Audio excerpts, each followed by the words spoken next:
और खबरों में आगे बढ़ते रुख एक और बड़ी जानकारी का, बड़ी और अहम खबर से आपको अपडेट करा दें। उपराष्ट्रपति पद के लिए आज मतदान की प्रक्रिया लगातार जारी है। देश को नया उपराष्ट्रपति आज मिलेगा। एक तरफ जगदीप धनखड़ मैदान में है तो दूसरी तरफ मार्गरेट अल्वा है मैदान में। और प्रधानमंत्री नरेंद्र मोदी ने भी वोट डाला है अब से कुछ देर पहले।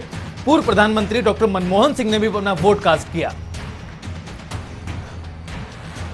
उपराष्ट्रपति पद के लिए जो वोटिंग की प्रक्रिया है वो लगातार जारी है। प्रधानमंत्री नरेंद्र मोदी ने वोट डाला। शाम 5 बजे तक ये प्रक्रिया मतदान की जारी रहेगी और उसके बाद नतीजे सामने आएंगे। लेकिन कयास लगाए जा रहे हैं कि जगदीप धनखड़ का जो पलड़ा है वो काफी ज्यादा भारी है। लेकिन नतीजों का इंतजार करना होगा। मतदान की प्रक्रिया लगातार जारी है और प्रधानमंत्री नरेंद्र मोदी ने जब वोट डाला उसकी तस्वीरें आपको दिखा रहे हैं। देश को आज नया उपराष्ट्रपति मिलने जा रहा है। जगदीप धनखड़ हैं एक तरफ एनडीए की ओर से, दूसरी तरफ मार्गरेट अल्वा हैं विपक्ष की ओर से। देश को आज नया उपराष्ट्रपति मिलेगा। प्रधानमंत्री नरेंद्र मोदी ने जब वोट डाला था, ये उसकी तस्वीरें हैं। तमाम सदस्य एक एक कर अपना वोट डाल रहे हैं। वोटिंग के बाद शाम को नतीजे घोषित किए जाएंगे और जगदीप धनखड़ की जीत के कयास लगाए जा रहे हैं, अनुमान लगाया जा रहा है। उसका कारण यह है कि जगदीप धनखड़ का पलड़ा भारी है क्योंकि सत्ता पक्ष एनडीए के पास संख्या बल ज्यादा है। हालांकि कोशिशें विपक्ष की ओर से भी काफी मजबूत की गई, लेकिन फाइनल नतीजे क्या निकलकर सामने आते हैं मतदान के बाद, उस पर सभी की निगाहें टिकी हुई हैं। इससे पहले द्रौपदी मुर्मू देश की राष्ट्रपति बनी हैं। उनकी जीत भी काफी ऐतिहासिक रही। भारी संख्या से उन्होंने जीत दर्ज की थी और आज देश को नया उपराष्ट्रपति भी मिल जाएगा।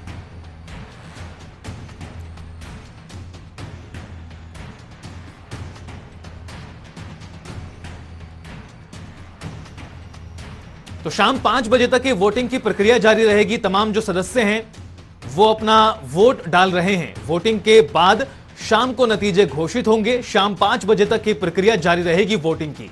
जगदीप धनखड़ और मार्गरेट अल्वा के बीच में टक्कर है।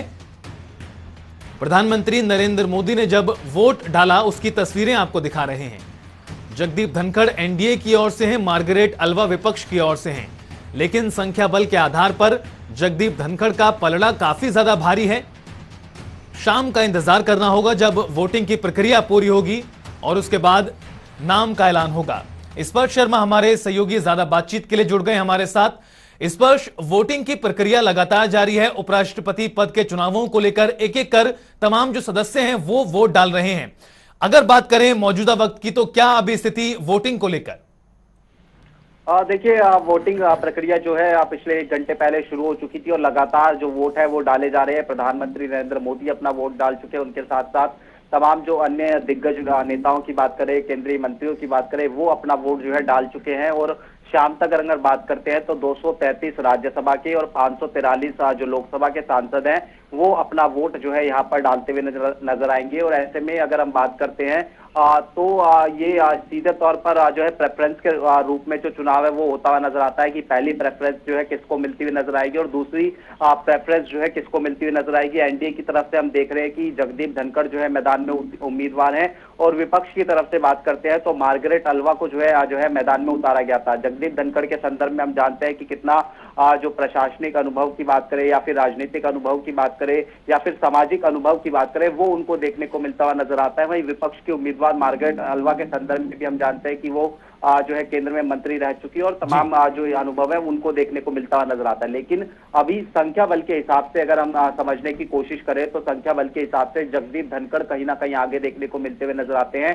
हालांकि विपक्ष ने अपना पुरजोर लगाया था कि किसी तरीके से जो तमाम विपक्षी पार्टियां हैं वो अपना मैदान में उम्मीदवार उतारती हुई जो है नजर आए और जो है एक जो है टक्कर वहां पर देने की जो है सीधे तौर पर जो है कोशिश जो है देखने को मिलती हुई नजर आई। लेकिन लोकसभा की बात करें या फिर राज्यसभा की बात करते हैं तो संख्या बल अभी पूरी तरीके से एनडीए उम्मीदवार जगदीप धनखड़ के जो है जो पक्ष में वो कहीं ना कहीं देखने को मिलता हुआ नजर आ रहा है।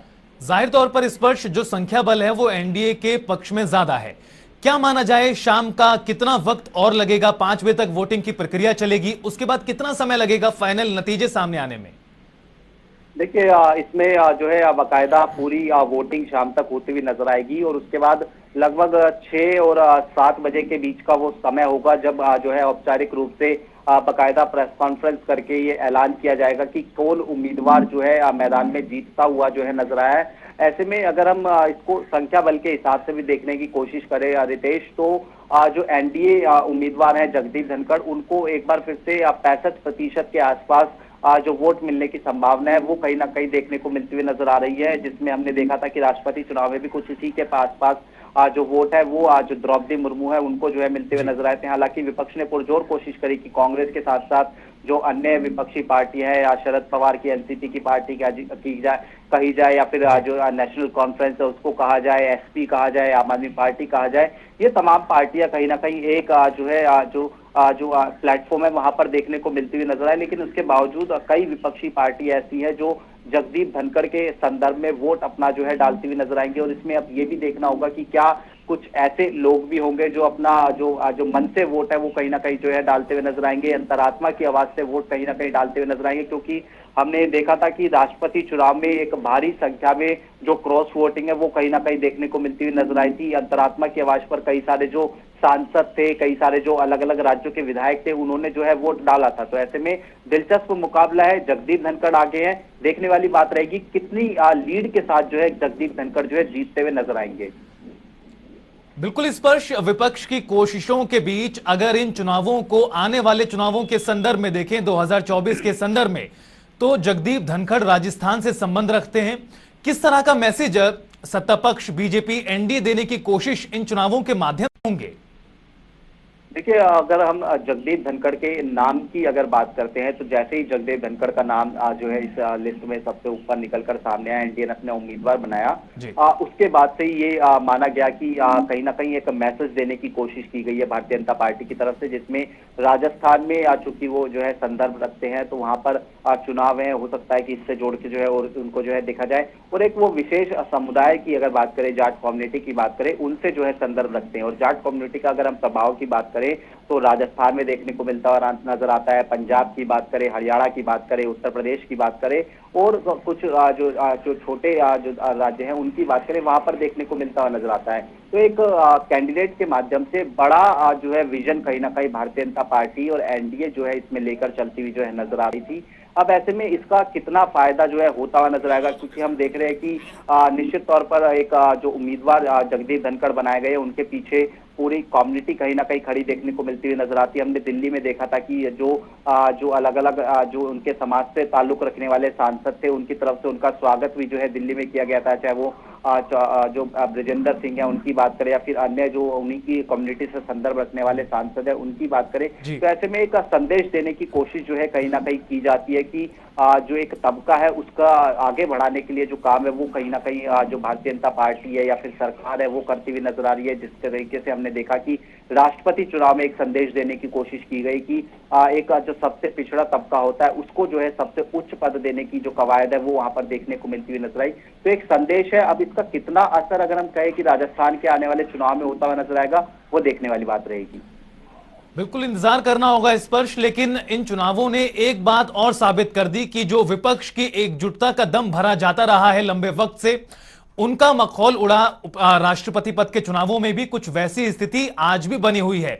कहीं ना कहीं जो दावे किए जाते रहे हैं संयुक्त विपक्ष के, वो पूरे होते अभी भी नजर नहीं आ रहे हैं और ये कहीं ना कहीं खतरे की घंटी है 24 से पहले विपक्ष के लिए। बिल्कुल रितेश, ये एक कहें कि 2024 के जो चुनाव है उससे पहले विपक्ष इस तरीके से अभी भी अलग अलग मसलों पर बिखरता हुआ नजर आ रहा है। और हमने ये कवायद जो है राष्ट्रपति चुनाव से ही देखी कि किस तरीके से जो अलग अलग पार्टियां थी, जिसमें बीएसपी की बात करें या फिर जो दूसरी शिवसेना के जो विधायक थे, सांसद थे, उनकी बात करें या फिर जो दूसरे दल थे उनकी बात करें, वो कहीं ना कहीं जो है जो विपक्ष है उससे जो है इतर नजर आते हुए जो है द्रौपदी मुर्मू को जो है वोट डालते हुए नजर आए थे। कुछ इसी संदर्भ में ये माना जा रहा है कि आज भी हो सकता है कि कई जो पार्टियां हैं वो जगदीप धनखड़ के संदर्भ में वोट जो है वो डालती हुई जो है नजर आएंगी। हालांकि द्रौपदी मुर्मू का केस थोड़ा अलग था, इसलिए जो क्षेत्रीय दल थे वो भी द्रौपदी मुर्मू के समर्थन में जो है जाते हुए जो है वहां पर नजर आए थे। लेकिन निश्चित तौर पर अगर हम बिल्कुल। अभी सिनेरियो को देखते हुए नजर आए, जिसमें संसद सत्र चल रहा है, संसद सत्र में हम देखते हैं कि अभी भी विपक्ष अलग अलग मसलों को लेकर जो है एक साथ बिल्कुल, जो कहीं है ना कहीं नजर नहीं स्पर्श आता है। जो कोशिशें विपक्ष की ओर से थी उनकी उनमें दम उतना नजर नहीं आता। बहुत बहुत शुक्रिया इस तमाम बातचीत के लिए और जानकारी के लिए।